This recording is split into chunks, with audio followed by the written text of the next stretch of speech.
Ve Tanrı ışık olsun dedi. Efendiler, kapatın ışıkları. Yeniden başlıyoruz.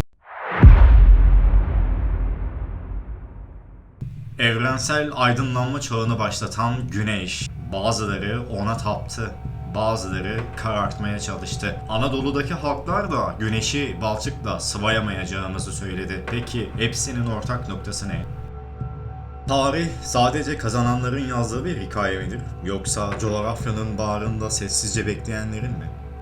Hititlerin görkemli gölgesinde unuttuğumuz ama bastığımız her toprakta ayak izi olan bir halk vardı. Kendilerine ışık insanları diyorlardı. Bugün Geokodex'te konuşacağımız şey, tarihin sahnesinden aniden kaybolmuş bir halk ve onun coğrafyayla nasıl bütünleştiği hikayesi. Milattan önce 2000 Luvi halkı, Batı Anadolu'nun Sarp dağları ve bereketli ovaları arasında devasa bir coğrafyaya yayıldılar. Onlar için doğa bir kaynak değil, bir dildi. Jeomorfolojik her engel onlar için bir mesaj alanına dönüştü. Bu mesajlarını da kayaları oyarak yaptılar. Karabel geçidi veya Akpınar kaya anıtı gibi. Peki neden sarp kayalar? Çünkü kaya ölümsüzdür. Luviler coğrafyanın sertliğini hierogliflerle yumuşatarak taşı konuşturmaya başarmış bir halk. Taşı konuşturdular. Fakat taşın hafızası ancak suyla buluştuğunda tamama erer. Batı Anadolu'nun sarp yamaçlarında bir yazıta dokunduğunuzda parmak uçlarınızda o taşın altından süzülüp gelen yeraltı nehirlerinin serinliğini hissedersiniz. Luviler için kaya sonsuzluğun simgesiyken su o sonsuzluğun içindeki akışkan ruhtu.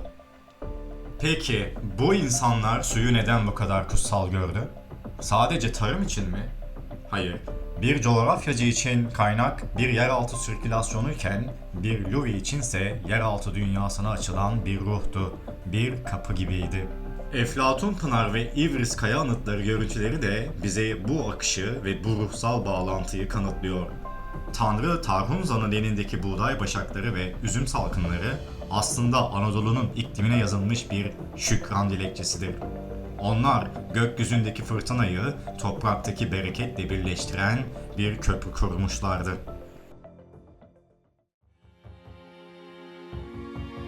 Kurulan bu köprünün tam ortasında durup şunu sormak lazım. Biz bugün barajlar yaparak coğrafyayı alt mı ediyoruz? Yoksa Louis'ler gibi onunla bir pazarlık mı yapıyoruz? Onlar suları kutlayıp korudular. Biz ise yönünü değiştirip tükettik. Sizce hangimiz daha ileri bir medeniyet izi taşıyor?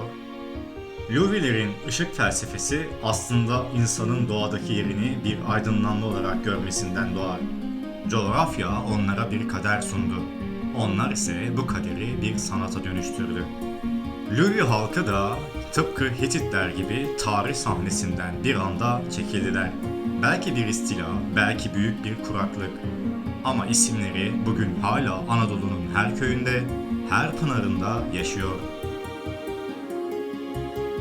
Işık sönmedi, sadece form değiştirdi. Tıpkı daima olduğu gibi.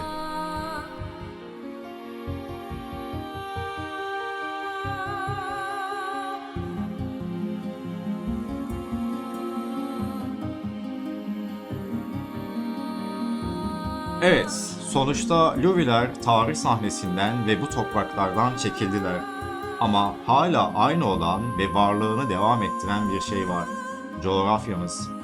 Aynı suyu kullanıyoruz, aynı dağa hayranlıkla bakıyoruz, aynı atmosfer içerisinde soluk alıp vermeye devam ediyoruz.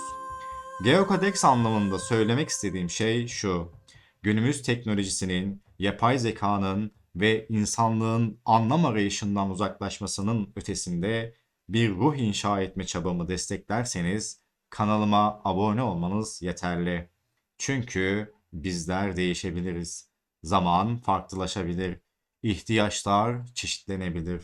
Ama bir şeyden asla kopamayız: İnsanlık ve geçmiş bağları.